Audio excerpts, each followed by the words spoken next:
the vision that was set out for me. And I wait patiently for something else. And there were times I had gotten discouraged about it, but it wasn't a time that I had went through a depression. Because I just feel like even though you grow up and you're always told, it does help to know that is in there, at some point, and you can go back to those old messages and those old words that people have, said and shared with you, and then pull those back out while you're actually going through it. So I guess, in the lack of better terms, like, if you recognize what people are saying, that people are saying, hey, there's going to be a time when you're going to have to really lean on him, and you're going to have to really lean into the vision that he has for you. I think you just go into certain situations with a different set of eyes, and you're like, okay, this is it. Or that's what they meant. And that's what helped me. So tying it back to my mother, I think there was probably no one there to, break all that down for her. I think she was just going through it. And I think that she was just going through the motions, but going through it only with her and God, right. Which is such a powerful story. I just always, am amazed. And when I think about it, I guess when I talk about it, even now, I still feel like, wow, that was a lot of faith and a lot of courage that a single black woman who was in her 40s, well, she was just 40, but who was 40, had to have. How does your beginning serve as a guide for you today? Your beginning and where you came from, how does that guide you today? I think, honestly, it's guided me in my moral character, mm-hmm. and developing a stronger moral compass every day, because I don't want to compare myself to anyone else, but in comparison to how I probably was before when I was younger, to how I was in my 20s, to now how I was in my mid-20s, to now, going into my 30s. I think that this same story will mean something different when I'm 35, when I'm 40, mm-hmm. when I'm 45. So I think that it has just been one of those, I think it's been a very precise tool in helping me define who I am throughout my life journey. Mm-hmm. So it meant something different to me when I was 25 or 26 or 23. But it means something totally different to me now as I'm 30.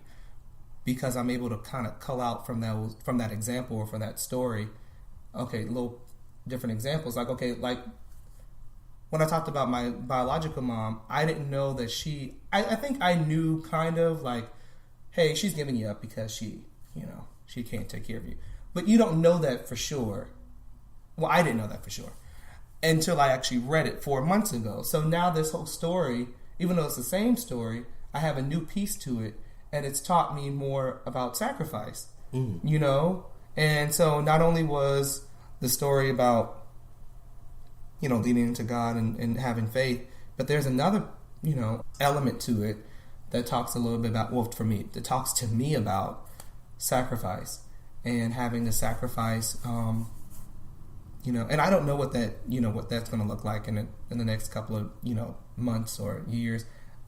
I don't think I'm in somewhere in my life now where I drastically need to sacrifice for some, for mm-hmm. someone, or, I'm not trying to sound selfish, but what I'm trying to say. I just know that that's a different meaning to me, and it just helps me be more cognizant of, okay, do I need to sacrifice more, or am I sacrificing enough for friends? I'm not in a relationship, so I'm not sacrificing for that, or am I sacrificing enough for family? So that's what that story kind of does for me now as a 30-year-old. Gotcha.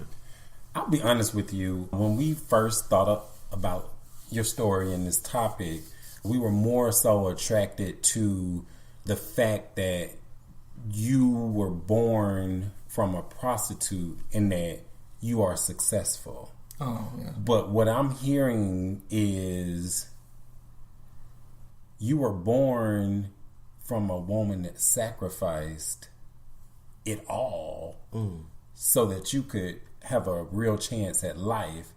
You were born and adopted by your mom who heard the voice of God, mm-hmm. And these ultimately are two women of faith. Mm-hmm. Yeah. And it's just amazing to me, because statistically, you're not supposed to be a success story. Mm-hmm. Yeah. Right. And, talk to us more about, what drives you, what motivates you.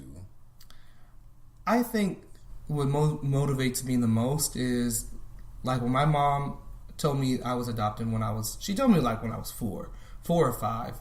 Because I remember her sitting me down. I remember her distinctively saying, hey, I want to let you know because I don't want you to find out from anyone else. This is the deal. You're adopted. And I didn't know, as a 4 or 5-year-old, I didn't know what that even meant. And then I had to go away. I'm sorry. Well, yeah, I did go away. But my mom went away to Korea. So I lived in Mobile, and my sister lived Mobile, Alabama, and my sister lived in Austin, Texas. So the family members that I stayed with were obviously not my biological members, but I think she was preparing me for living alone without her for about a year, and she didn't want me to hear from other people. But she always used to tell me that, you're special because unlike a family or a child being given to, God giving them to a traditional family, you were chosen. Which is a bit different in the sense that, you were specifically chosen to be in this family. It's not a large family, it's just me and my sister and my mom, But that drives me. I think that, how can I put it? Oh, Oprah said this really one time on her masterclass. She was talking about how, and I could relate to it, how some people, when they get to have babies, and they have a baby shower and they get they get all these different presents. They're in a position of expectation for that child. And then that child is is waiting to arrive. When I think about my situation where there was no one on the other side who was like, oh, he's coming, there's a baby shower for her. None of that was going on. But it just made me to today, because that was what the question was. It makes me more grateful for what I have than anything. I've never been sad about being adopted. And who knows, I might, there might be a little bit more passion there to kind of find out who she is and see if she's still alive. I don't know I don't know the first step to doing that would be. But I think for now, your question was, what does it relate to me today? It's me being grateful because even though there was not a sense of anticipation for me to arrive with her, but there definitely was a sense of anticipation from my adopted mother and my adopted sister. And that just makes me so much grateful for everything I have today. The fact that I was chosen into a family versus just being given to a family. I just think it definitely heightens your sense of gratefulness, your attitude towards other people, your willingness to be kind to people. And I just feel like those have been my main motivations because of my own personal story. One of the things that I can personally say is that you have been one of the most consistent and loyal people in my life. And when you finally shared that story with me, it kind of made sense to me why. You're very, very, very, very, very loyal because of all the principles and all the things that you just stated. So I just wanted to say that. Yeah. Yeah, because you didn't know. Nobody knew. No. And that's a totally different story. Ooh, we won't but get into that. Yeah, no, we don't have to. But it just came out of nowhere. And I had to go back and tell my closest friends who, like Jamel, but I have known him since, I was 10. Whenever I moved to Charleston, 9 or 10. And he never knew. And he never really asked questions about hey, where's your real dad? Or where's your dad? I don't think not that I can remember, but even my best friend, no one knew. Except for people who had been friends of my mom's, they knew. But I never had talked about it or spoken about it until I was forced to, in a sense. I don't want to say I was forced to, but I felt like I needed to because it had kind of gotten out, by accident. Or maybe, I don't know, I wouldn't even say accident. I think it was intentional. But anyway, that's a different story. Wow. I mean, to you listening, Marcellus was going to be anonymous, but at the last minute, he's like, no, I don't mind sharing my identity because this is your story. Yeah.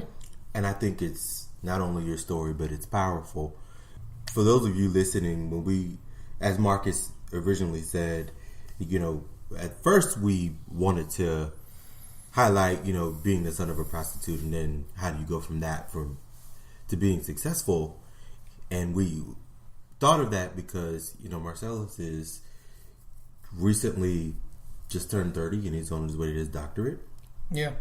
And, you know, not only is he one of my most loyal friends, but he's one of the ones that I'm proud of the most because I know his narrative and I know his story. And I'm so absolutely glad and grateful that he, along with, you know, some of the others that we've had on our show, have taken their pen back and decided to write their own narrative. And even if it includes details that you had absolutely no control over, you still have the pen and you still have the ability to finish the story. Well, not only just finish, but write the story from this point in your life now and finish it. And I really can honestly say that you have done that, Marcellus. Yeah, thank you. And I think that some things are innate and some things aren't. Some things are just learned. I think for me it was just a mix of both. You know, going through life, you try things out, they don't work. Try this out, this works. Practice that more. But I think you're right, and I think for me, this has been more of embracing this story. Mm-hmm. Because when I was younger, my mom, you know, the second piece of that story was when she told me when I was adopted, hey, you're adopted, I don't want you to find out from anyone else. But the other piece to it was, but don't tell anyone. And I don't think that my mom meant for me to tell anyone. I don't think she, how can I word this?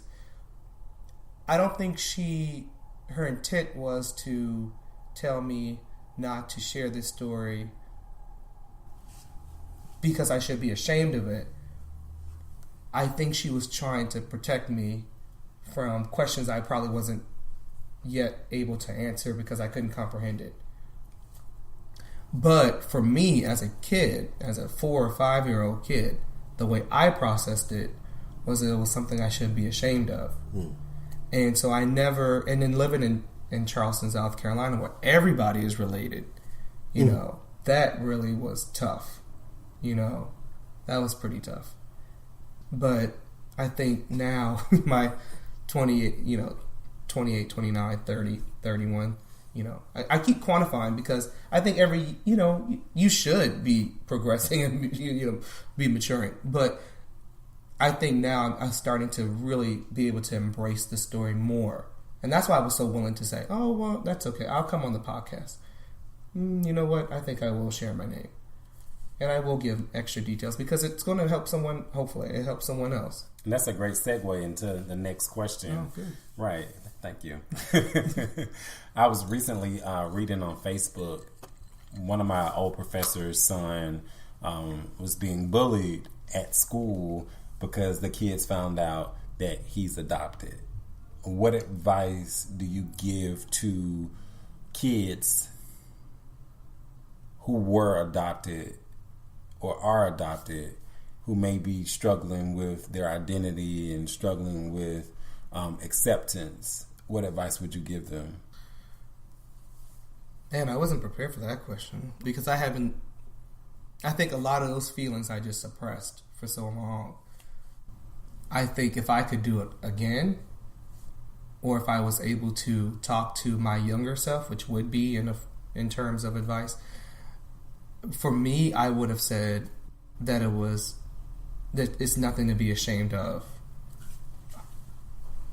And I would have been more sensitive to the fact that this is something that adoption is more of a selection process and more of a special process. It makes you a novelty in a sense, where as I said earlier, you're not born to just a family.